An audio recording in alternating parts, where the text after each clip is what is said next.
Smith. I know I haven't been doing videos for a while, but I figured I'd give you this video on my last project I just literally finished up like 30 seconds ago. Like everything else, it's 99.9% done.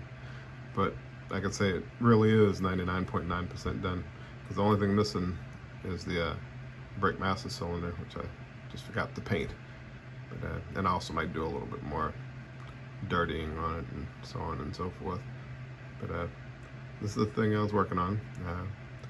Honestly, I don't remember how long it took me to make this. So if I had to guess at the moment, I'd say probably 2 weeks. It's a really fun kit. This is the Moebius 67 Ford F100 service bed pickup. Which, I kept watching the HPI guy model workshop, and I was seeing this, and I was like, for some reason I wanted to get it, so I finally got it.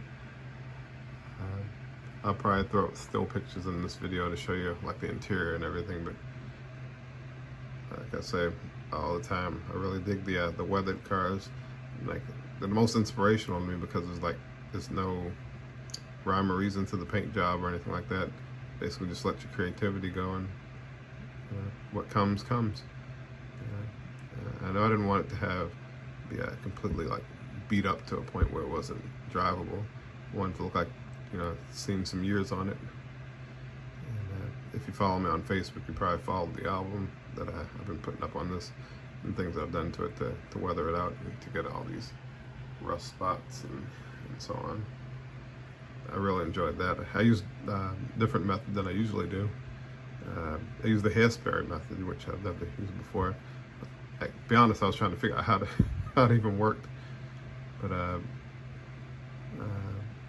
I figured it out. It's basically, you know, you do your rust, the red oxide primer, rust color, and then this is what I did, and then I used like a mixture of different paints, like, you know, acrylic paints, burnt sienna, and what else I use here? A little bit of the dark brown, and my favorite one to put on it was the orange flame. So on top of that, I don't know if you can see it coming through here too much. More so on the hood here, that's coming out. And I feel like that gives it a really good rust effect. And then the service bed, I just did it, just a red oxide primer, and then I spritzed everything. I spritzed with white, with my airbrush, just white wash, and that gives it another layer. Actually, before we even get to that layer, I put a matte coat over the acrylic mix that I put for the rusting, and then I spritz over with white with the airbrush, the whole thing, not covering it, but just kind of like, you know, getting some of it to come through. And actually, I apologize. Before that, I did the hairspray method. So that's where I applied, basically just take hairspray, spray it into like a little container, and then use your brush, and just where you want the rust to come through, it's kind of paint it on. I mean, don't, you know, slather the whole thing or whatever, but like around here, and obviously the hood and everything where you see the rust coming through. Mostly is where I put the hairspray. I even did it on here, on this bed. But the service bed, I just did the red oxide primer, and then spread on the hairspray, and then spritz it with white. Then over that, I put the gray,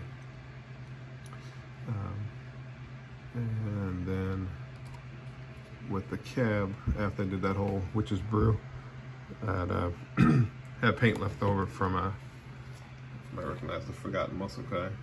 I had some paint left over from that, so I used a few cues from that car to do this truck, but I didn't use the hairspray method on that one. I used the salting method. But anyway, I put the Calypso blue mix over it, and then I think I cleared over that with a matte clear, and then I went with the stiff brush in warm water and just kind of rubbed away until I seeing it start to bleed through, basically. And then I took my airbrush and took some Future, and I didn't douse the whole thing in Future, but I wanted to get some shine back in some spots. So you can see kind of, it's not like super shiny, but, and I also dirted it down, but beneath it you can see a little bit of shine coming through.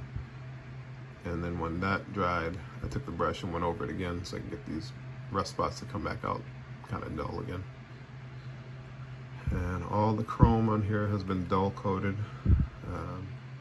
Once I dull coated, I went over with the acrylic brew that I made a few months ago. I kind of replenished it, and then try to make it a little bit darker this time. But I went over all the chrome with that, and then I put a matte clear over that so you get this, seals in the acrylic paint, because otherwise it'll just scrape right back off.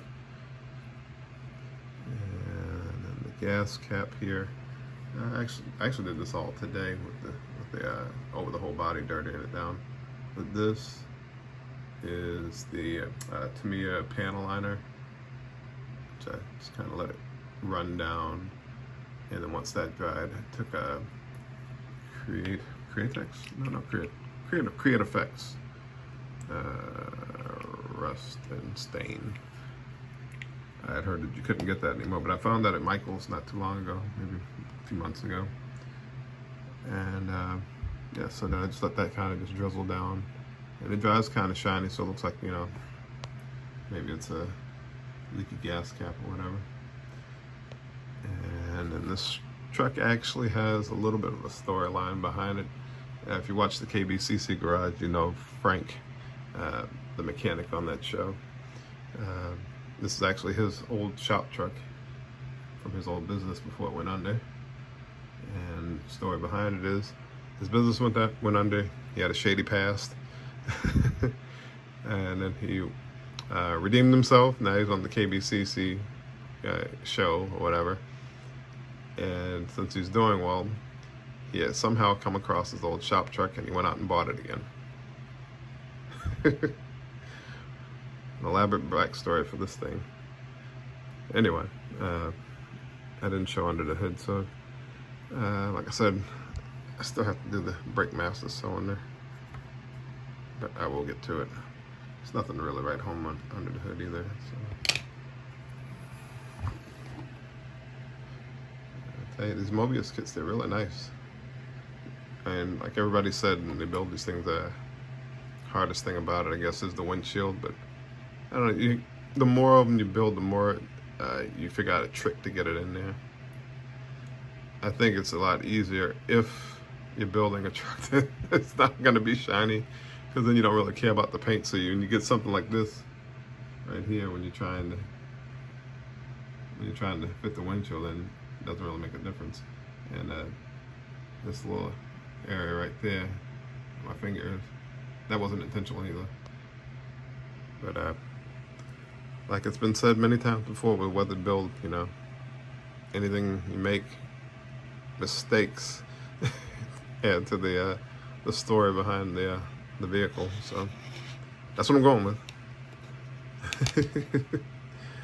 But I think that's about all I have on this deal. Like I said, I'll throw up some pictures so you can see what the build went like. But that's the 1967 Moebius 1967 F100 service bed pickup for Fast Frank's Speed Shop, or the former Fast Frank Speed Shop. Anyway, appreciate you folks tuning in. Hope you all stay safe and have a good week.